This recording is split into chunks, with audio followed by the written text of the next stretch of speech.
بسم اللہ الرحمن الرحیم۔ میرے عزیز طلباء و طالبات، السلام علیکم۔ وہی اللہ ہے جو زمین اور آسمان کو پیدا کرنے والا ہے۔ یہ سب کچھ اسی کے قبضہ قدرت میں ہے۔ دعا ہے کہ وہ ہمیں اس کائنات کا غور و فکر کرنے کی توفیق عطا فرمائے اور ہمارے دلوں کو اپنی محبت اور ایمان سے مالا مال کر دے، آمین۔ پچھلے لیکچر میں ہم نے دریا کی کہانی کی مشق، واحد جمع اور کہانی نمبر 3 جس کا کام اس کو ساجھے کو تفصیل سے سمجھا۔ میں امید کرتا ہوں کہ آپ ہر لیکچر میں سمجھائے گئے موضوعات کو بڑی دلچسپی اور سنجیدگی سے یاد کر رہے ہوں گے۔ تو بڑھتے ہیں آج کے لیکچر کی جانب۔ آج ہم حصہ ادبیات سے سبق پاکستان کے موسم، واحد جمع اور ضرب الامثال پڑھیں گے۔ تو سب سے پہلے پاکستان کے موسم سے آج کے لیکچر کا آغاز کرتے ہیں۔ یہ سبق آپ کی درسی کتاب کے صفحہ نمبر 72 پر موجود ہے۔ یہ بہت معلوماتی سبق ہے۔ اس سبق کا مرکزی خیال یہ ہے کہ اللہ تعالیٰ نے وطن عزیز یعنی پاکستان کو ہر قسم کے موسموں سے نوازا ہے۔ دنیا کے بہت سے ممالک ایسے ہیں جہاں سارا سال ایک ہی موسم رہتا ہے، لیکن اللہ تعالیٰ نے پاکستان کو ہر قسم کے موسموں سے نواز کر یہاں پر خاص قسم کا احسان کیا ہے، جس کو تفصیل سے ہم پاکستان کے موسم نامی سبق میں پڑھیں گے۔ تو سب سے پہلے صفحہ نمبر 72 پر موجود مشکل الفاظ کے معنی بتاتا چلوں۔ پہلا لفظ ہے مخلوقات۔ یہ مخلوق کی جمع، اس کا مطلب دنیا میں رہنے والے لوگ، تمام زندہ و بے جان اشیاء۔ شعور، سمجھداری، دانش مندی۔ افزائش، بڑھوتی، کسی چیز کا زیادہ ہوتے جانا، بڑھنا۔ حدت، گرمی۔ افادیت، فائدہ مندی یا فائدہ۔ متنوع، مختلف قسم کے۔ انقطاع، ختم کرنا، الگ ہو جانا۔ کام و دہن، منہ اور تالو۔ جھلس جانا، آگ سے جل جانا۔ آلوچہ، آلو بخارے سے ملتا جلتا ایک ترش یعنی کھٹا پھل۔ حبس، گھٹن، ہوا کا بند ہو جانا۔ اودھے اودھے، سیاہی مائل سرخی۔ اب میں اس سبق کو مشکل الفاظ کی وضاحت کے ساتھ تفصیل سے پڑھوں گا۔ امید ہے آپ بڑے غور سے اسے سماعت فرما کر اس کو سمجھنے کی کوشش کریں گے۔ تو چلیں شروع کرتے ہیں۔ اللہ تعالیٰ کے اپنی مخلوقات پر بے شمار احسانات ہیں۔ مخلوقات تمام زندہ و بے جان اشیاء، بے شمار، بہت زیادہ احسانات، انعامات۔ انسانوں کو اپنے خالق یعنی اللہ تعالیٰ کی نعمتوں کا مطلب بھی انعامات اور احسانات کا ہمیشہ شکر ادا کرتے رہنا چاہیے کہ جنہیں اللہ تعالیٰ نے عقل و سمجھ کی نعمت سے نوازا ہے۔ نوازنا، عطا کرنا، اپنے ارد گرد کی چیزوں پر نظر ڈالیے. دالیں، سبزیاں، اناج، گندم، چاول، طرح طرح کے پھل، پھول، درخت، پودے، یہ سب نعمتیں اللہ تعالیٰ نے انسان کے لیے پیدا کی ہیں. ان نعمتوں کی پیدائش یعنی پیدا ہونا اور افزائش یعنی بڑھنا کے لیے اللہ تعالیٰ نے مختلف موسم اور اراضی اس کا مطلب زمینیں کی مختلف قسمیں بنائی ہیں. آم اور کھجور کو میٹھا اور رسیلا یعنی رس والا بنانے کے لیے گرم موسم بنایا. سیب، آلوچا اور خوبانی جیسے پھل کم میٹھے ہوتے ہیں. یہ ایسے انسانوں کے لیے ہیں جو زیادہ مٹھاس پسند نہیں کرتے، یعنی ان لوگوں کے لیے جو میٹھے پھل شوق سے نہیں کھاتے. زیادہ مٹھاس پھلوں میں حدت سے پیدا ہوتی ہے، یعنی گرمی سے پیدا ہوتی ہے، اور تھوڑی مٹھاس کے لیے معمولی گرمی کی ضرورت ہوتی ہے. یہی وجہ ہے کہ سیب اور خوبانی وغیرہ سرد پہاڑی علاقوں میں ہوتے ہیں. میرے عزیز طلبہ، پہلے پیراگراف میں یہ پتا چلا کہ اللہ تعالیٰ نے ہم کو بہت زیادہ انعامات سے نوازا. جیسے ہم اپنی ارد گرد کی چیزوں پر نظر ڈالیں، جیسے پھل، پھول، اناج، درخت، پودے وغیرہ، ان تمام کی افزائش کے لیے اللہ تعالیٰ نے مختلف موسم پیدا کیے ہیں. ان کے لیے ہمیں اللہ تعالیٰ کا دل و جان سے شکر گزار ہونا چاہیے. صفحہ نمبر 73. اللہ تعالیٰ نے پاکستان کو 4 موسم عطا کیے ہیں: موسم گرما، سرما، بہار اور خزاں. ہم چونکہ ان موسموں کے شروع سے عادی ہیں، یعنی ہمیں بچپن ہی سے ان موسموں کی عادت ہے، اس لیے ہمیں ان کے تنوع کا مطلب مختلف قسموں کا ہونا، ورائٹی کی افادیت یعنی فائدہ مندی کا احساس نہیں. جبکہ بعض ممالک مثلاً سعودیہ عرب، دبئی اور کویت وغیرہ جا کر چند ماہ گزاریں تو آپ کو اپنے ملک کے موسموں کے متنوع یعنی ان موسموں کی ورائٹی کے ہونے کی اہمیت معلوم ہوگی. دبئی، قطر اور کویت وغیرہ میں سارا سال موسم گرم رہتا ہے. شام کو بھی کھلی فضا میں نکلنے کو دل نہیں چاہتا کیونکہ اس وقت بھی گرمی ہوتی ہے.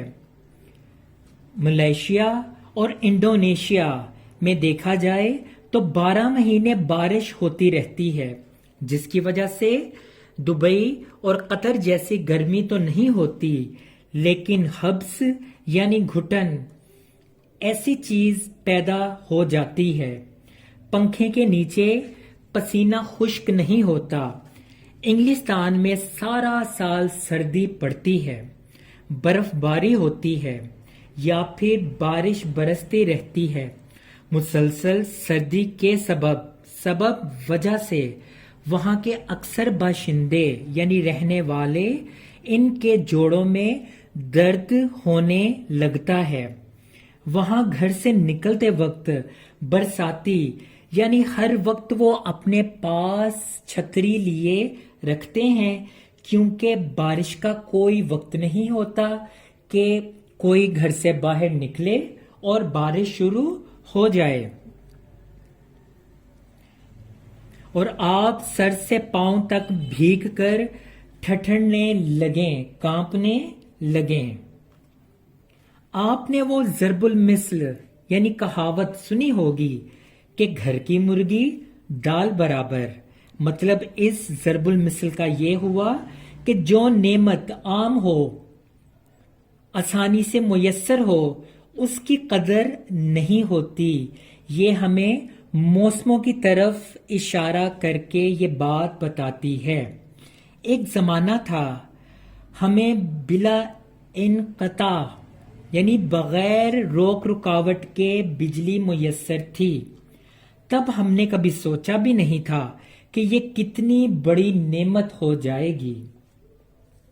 آپ نے دیکھا کہ اللہ تعالیٰ نے پاکستان کو سارے موسم عطا کیے، تو ہمیں ان تمام موسموں سے لطف اندوز ہونا چاہیے اور اس کے ساتھ ساتھ اللہ تعالیٰ کا شکر ادا کرنا چاہیے.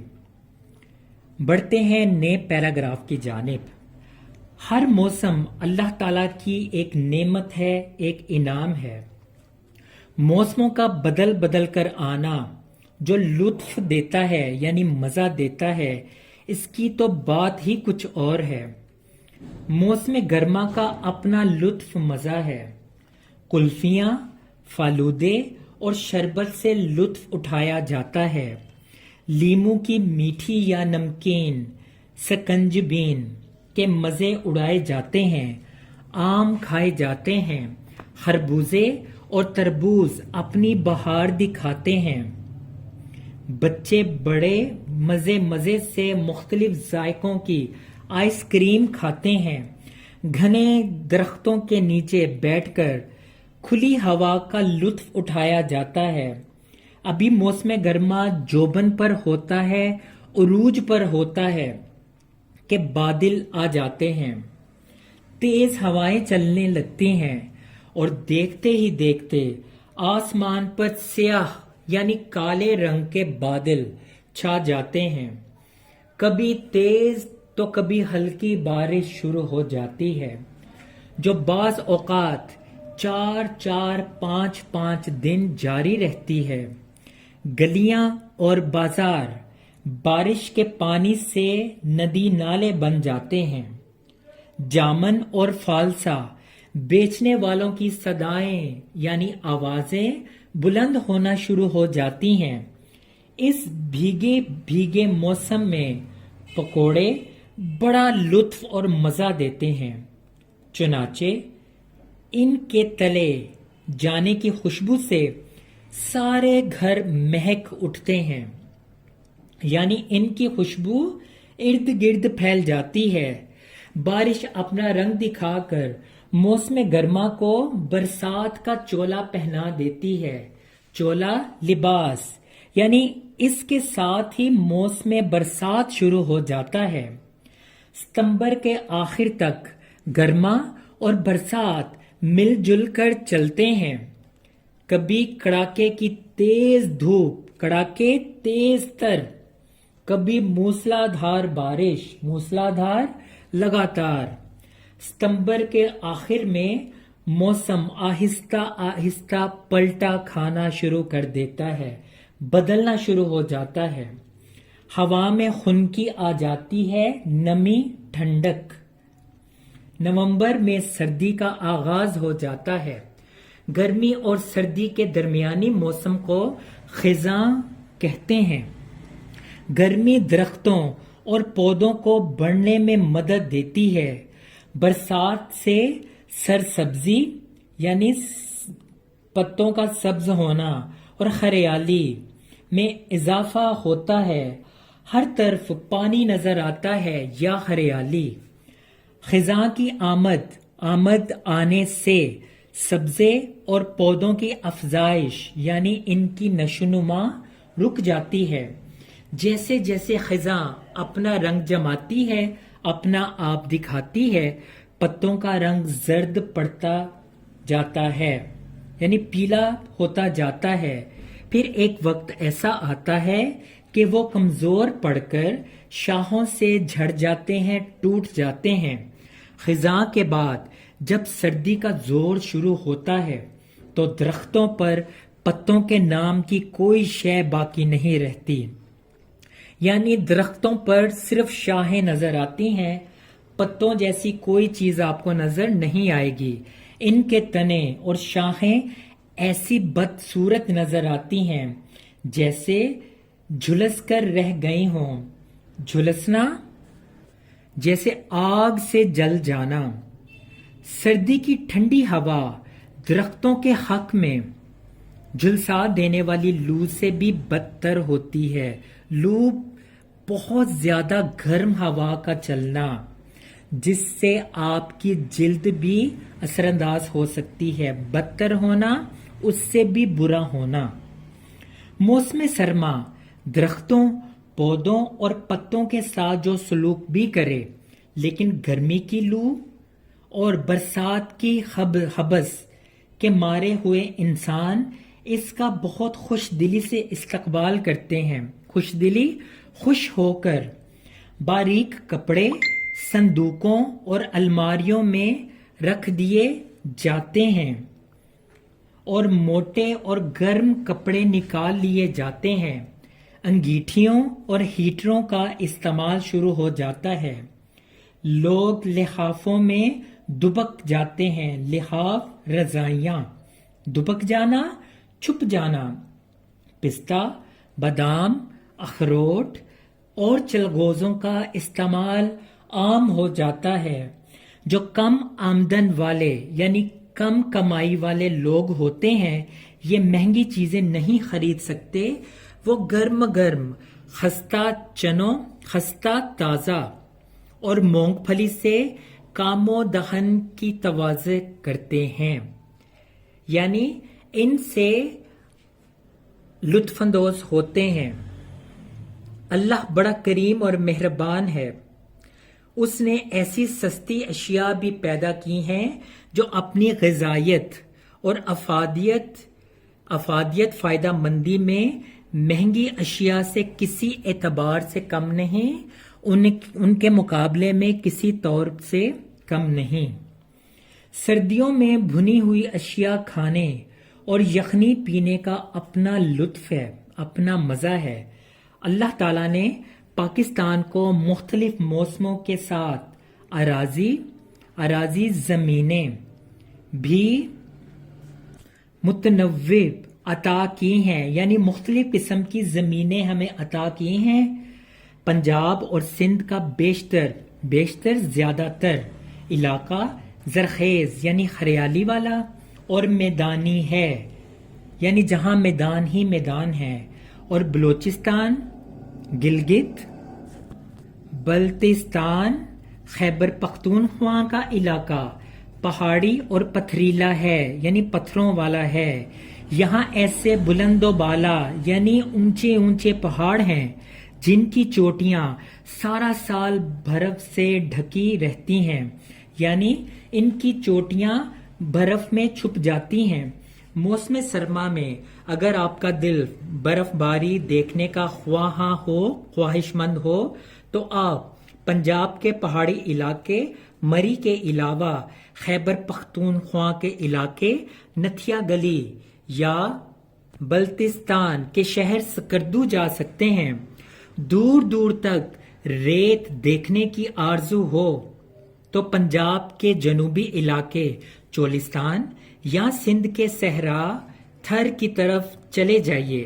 گرمیوں میں تو ان ریگستانی علاقوں کی سیاحت یعنی سیر و تفریح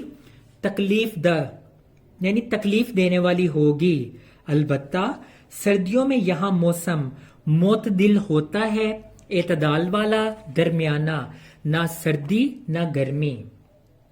موسم سرما کا زور بالعموم یعنی عام طور پر فروری کے وسط درمیان میں ٹوٹ جاتا ہے۔ یہی موسم بہار کے آغاز کے دن ہوتے ہیں۔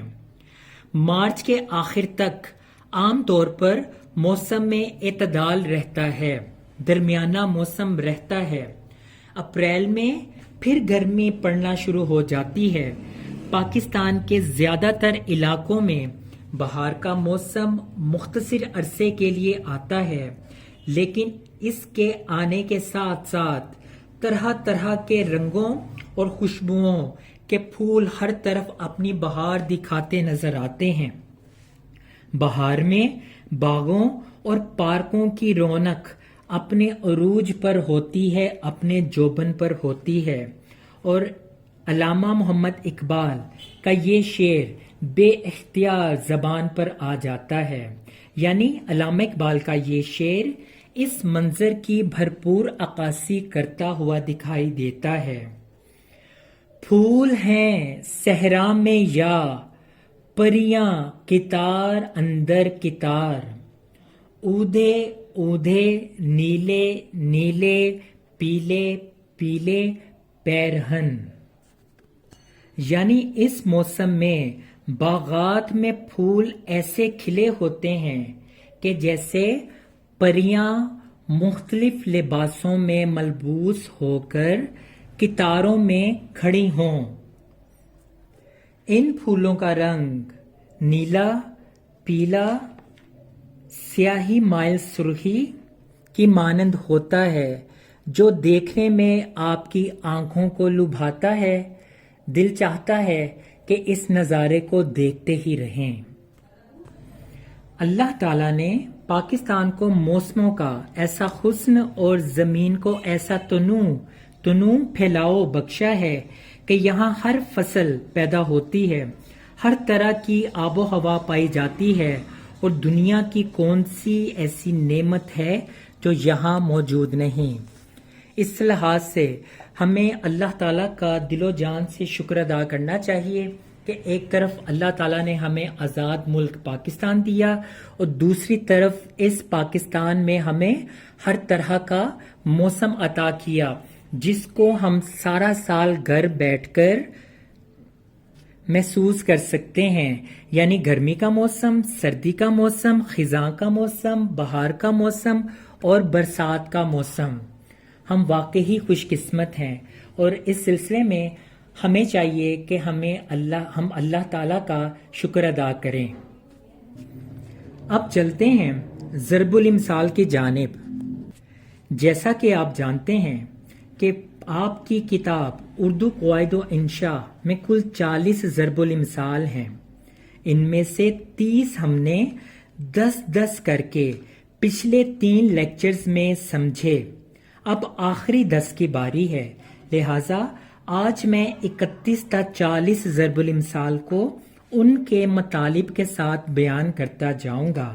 تو چلیں شروع کرتے ہیں۔ ضرب المثال 30 تا 40۔ نمبر 31، غریب کی جورو سب کی بھابھی۔ مطلب اس کا یہ کہ غریب پر ہی سب کا بس چلتا ہے، غریبوں پر سب اپنا روب ڈالتے ہیں، ڈانٹتے ہیں، اپنا کام نکلواتے ہیں۔ 32، فقیر کی صورت سوال ہے، یعنی محتاج آدمی کے چہرے پر ہی غربت برستی ہے۔ نمبر 33، قاضی کے گھر کے چوہے بھی سیانے۔ اس کا مطلب ہے حاکم یا بڑے آدمی کے گھر کے معمولی لوگ بھی بڑے ہوشیار ہوتے ہیں، ان کے پاس کسی مسئلے کو سلجھانے کے لیے بہت سے دلائل موجود ہوتے ہیں۔ نمبر 34، کاٹ کی ہانڈی بار بار نہیں چڑھتی، مطلب نہ پائیدار شے کا اعتبار نہیں ہوتا۔ اس کا ایک اور مطلب ہے جھوٹ اور دغا بازی ہمیشہ نہیں چل سکتی۔ 35، گڑ سے جو مرے تو اسے زہر کیوں دو؟ اس کا مطلب یہ ہے کہ جو کام آسانی اور نرمی سے ہو سکے تو اس میں سختی نہیں کرنی چاہیے۔ 36، لاد دے لدا دے، لادنے والا ساتھ دے۔ اس کا مطلب یہ ہے کہ ہر طرح کا بوجھ دوسروں پر ڈال دینا، یعنی اگر کوئی آپ کو کوئی چیز دے دے، پھر اس سے اس چیز کو لدا کر بھی دے، پھر ایک آدمی دے دے جو جا کر اس چیز کو اتار دے کہیں پہ، یعنی وہ اتنی زیادہ آپ کی مدد کرے، یعنی وہ ہر طرح کا آپ کا بوجھ اٹھائے۔ نمبر 37، ماروں گھٹنا پھوٹے آنکھ، یعنی بے محل، بے موقع یا بے جوڑ بات کرنا۔ نمبر 38، 900 چوہے کھا کے بلی حج کو چلی۔ اس کا مطلب تمام عمر گناہوں میں گزارنے کے بعد آخری عمر میں نیک بننے کی کوشش کرنا۔ 39، ہاتھی کے دانت کھانے کے اور دکھانے کے اور، یعنی دنیا میں لوگ ظاہر میں کچھ اور باطن میں کچھ ہوتے ہیں۔ آخری، یہاں کا باوا آدم ہی نرالا ہے، یعنی اس جگہ کی ہر بات ہی نرالی ہے، یہاں کے لوگ، ان کا رہن سہن، ہر چیز انوکھی ہے۔ اب واحد جمع کی طرف آتے ہیں۔ اردو قواعد و انشاء کے صفحہ نمبر 31 کے بقیہ آدھے واحد جمع آج پڑھتے ہیں، تو چلیں شروع کرتے ہیں۔